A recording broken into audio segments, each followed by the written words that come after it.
Kebersamaan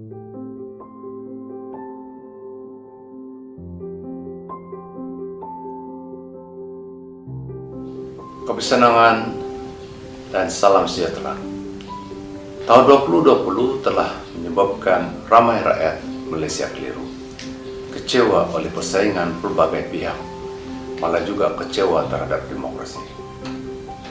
Asasnya, kekecewaan ini disebabkan oleh penyatuan gabungan parti politik yang di luar jangkaan serta pembelotan dalam kalangan pengubat undang-undang. Yang dahulunya rakan sekutu, kini menjadi musuh. Yang dulunya musuh, kini pula menjadi rakan sekutu. Pengundi keliru dan tidak tahu apakah yang harus dipercayai terhadap kata-kata ahli politik. Pada tahap yang lebih jauh, pengundi merasakan bahwa demokrasi adalah sia-sia di tengah-tengah perebutan kuasa antara golongan elit parti politik yang langsung tidak memberi manfaat kepada rakyat biasa. Dalam pelatihan melihat perebutan kuasa, rakyat bertanya, apakah beza jika pemimpin A atau pemimpin B menjadi Perdana Menteri terhadap kesulitan rakyat dalam pandemik COVID-19 dan kemerosotan ekonomi?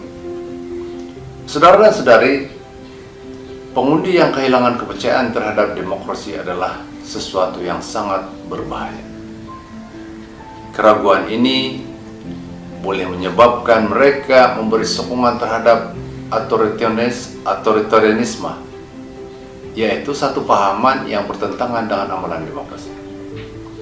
Ataupun mereka mungkin mengambil jalan lain dengan tidak menentang sebarang cobaan rampasan kuasa. Dan yang terakhir, menjelang pilihan raya umum PRU ke-15, mereka mungkin memilih beberapa ahli politik luar yang dipenuhi kebencian dan ketaksuban seperti Trump. Atau juga mereka lebih rela tinggal di rumah daripada turun membuang mending. Mengimbas kembali tahun 2020 yang penuh dengan gelora ini, saya sebagai antara ahli politik di Malaysia berhutang permohonan maaf kami gagal bersaing secara profesional.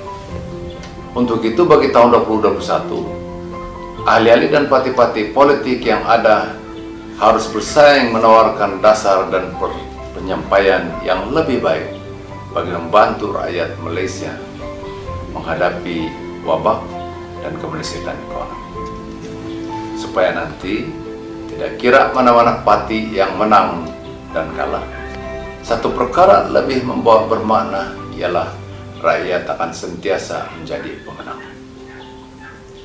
Daripada tanpa henti untuk berkomplot membentuk koalisi besar, saya menyuruh pemerintah dan pembangkang resmi Pakatan Harapan untuk berunding bagi membentuk sebuah modus vivendi 2021. Gencatan terhadap segala perubahan politik yang wujud antara parti kerajaan dan pembangkang ditangani secara profesional. Kemudian kedua-duanya boleh bersaing semula antara satu sama lain pada PRU 15 pada tahun 2022 atau 2023. Modus vivendi ini boleh merangkumi 5 bahagian. Pertama, tidak ada pilihan raya persekutuan atau negeri kecuali pilihan raya negeri Sarawak yang mungkin diadakan seliwat-liwatnya pada 5 Ogos 2021. Yang kedua, pembaruan parlimen ataupun perundangan bagi membolehkan peranan yang bermakna dalam penggubalan undang-undang dan pembentukan dasar untuk pembangkang dan penyokong kerajaan. Ketiga, pengiktirafan resmi kabinet bayangan di peringkat persekutuan dan negeri.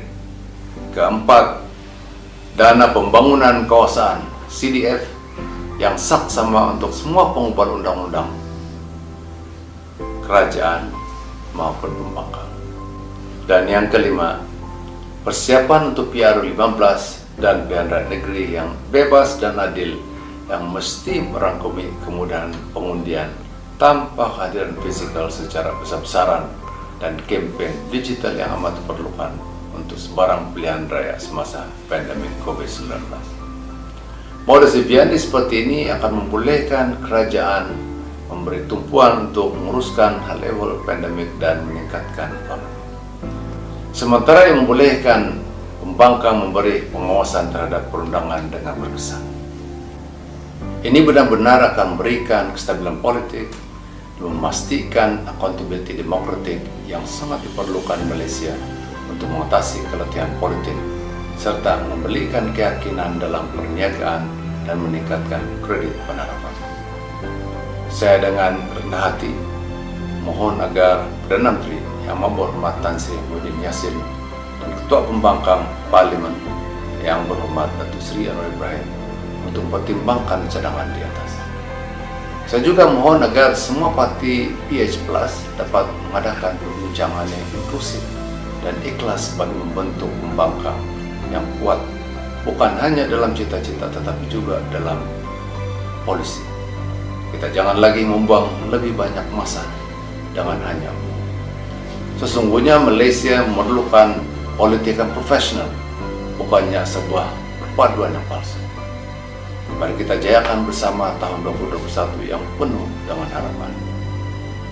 Selamat tahun baru. Terima kasih.